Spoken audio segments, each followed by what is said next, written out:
आमे मनुष्य सबुबेले रहस्यमय जिनिस प्रति आकर्षित होइथाउ। जेतेबेले भी आमे कोनोसी रहस्यमय किंबा अविश्वसनीय जिनिस विषय जानू तो ताहा विषय अधिकरू अधिक जानिबा पई आम मनरे उत्कंठा सृष्टि होइथाए। तेबे सेपरि एक रहस्यमय जिनिस हेउछि ओयुजा बोर्ड। यह एपरि एक खेल अटे जहाँ माध्यम जने व्यक्ति निज जीवन सह जड़ित अनेक प्रश्नर उत्तर पाई परिबो एवं मरी जाइथिबा लोकर आत्मा सह मध्य संपर्क स्थापन करा जाई परिबो। आज्ञा हाँ, एक कथा आपनकर विश्वास न हेउथिले मध्य यह संपूर्ण सत्य अटे।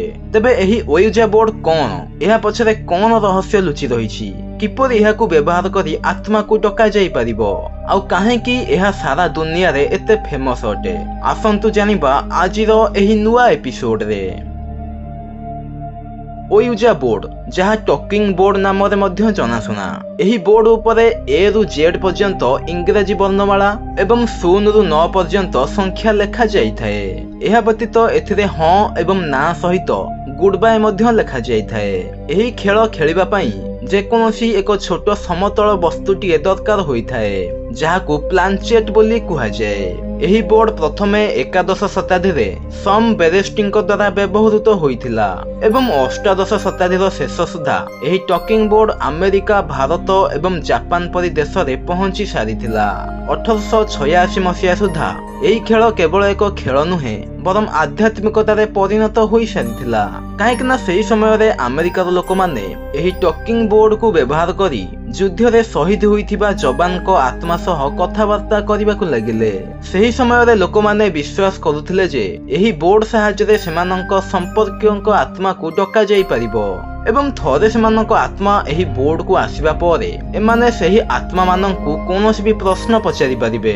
जेतेबेले बोर्ड उपरे रखा जाइथिबा प्लानचेट टी आपे आपे हलिबाकू आरंभ करे तो लोक माने प्रश्न पचारिबा आरंभ करि दियंती। 1890 मसीहा रे एलियस बॉन्ड एही टॉकिंग बोर्ड रो पेटेंट हासिल करिथिले एवं एही बोर्ड रो ऑफिशियल उत्पादक बनिथिले। 1901 मसीहा रे एलियस बॉन्ड को कंपनी रो जने कर्मचारी एही कंपनी रो दायित्व ग्रहण कले एवं एही टॉकिंग बोर्ड रो नाम ओयुजा बोर्ड रखिले। सेही कर्मचारी जनक कहंती जे सेही बोर्ड रो व्यवहार पर ही से सेही बोर्ड रो नाम बदलाई ओयुजा बोर्ड रखिथिले। एही ओयुजा बोर्ड रो विशेष कथा हला जे एही बोर्ड सहायता रे जे कोनोसी आत्मा को डका जाई परिबो, किंतु डका जाइथिबा आत्मा एक भलो आत्मा हेबो ना खराब आत्मा ताहा कहि हेबो नाही। एही कारणरू एहाकू केवल एक खेल नुहे बरम मृत्युर गंताघर मध्य कुहा जाए। काहेकि ना एही ओयुजा बोर्ड अनेक लोकंक मृत्युर कारण पालटी सारिछि आउ एही ओयुजा बोर्ड जगु अनेक लोक आत्मा सह संपर्क सृष्टि करी मृत्यु मुखरे मध्य पड़िछंती।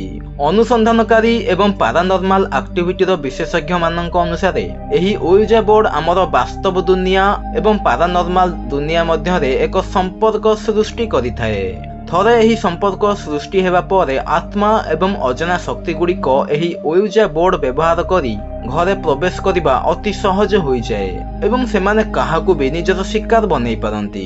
आसंतु जानिबा एहा सह जड़ित एक सत घटना विषय रे।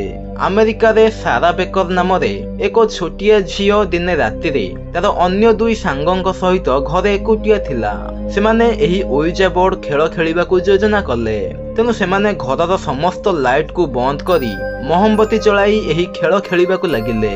सेही 3 जन झियो एक कागज उपरे ओयुजा बोर्ड परी वर्णमाला एवं संख्या लेखि ता उपरे एक ग्लास को प्लानचेट भाबरे व्यवहार कले एवं सेठार उपस्थित थिबा किछि आत्मा को डाकिबाकू लागिले।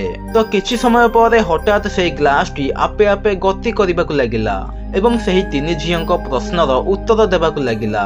किंतु जेतेबेले सारा सेही आत्मार मजाक उड़ाइबा पई एक अजब प्रश्न पचारिला तो हठात सेही आत्मा ताकू क्षति पहुंचाइबाकू चेष्टा कला। ओयुजा बोर्ड सहित जड़ित एहीपरि अनेक सत कहानी इंटरनेट रे उपलब्ध अछि जहाँ प्रमाण करे जे एही खेल रे किछि ना किछि रहस्य तो निश्चिंत लुचि रहिछि। जेउ कारणरू ओयुजा बोर्ड जगु हजार हजार लोकंकू अलौकिक घटनार सामना करिबाकू पड़िछि। तेबे एही ओयुजा बोर्ड विषय रे आपनक मत कोन तळे कमेंट करी निश्चय लिखंतु।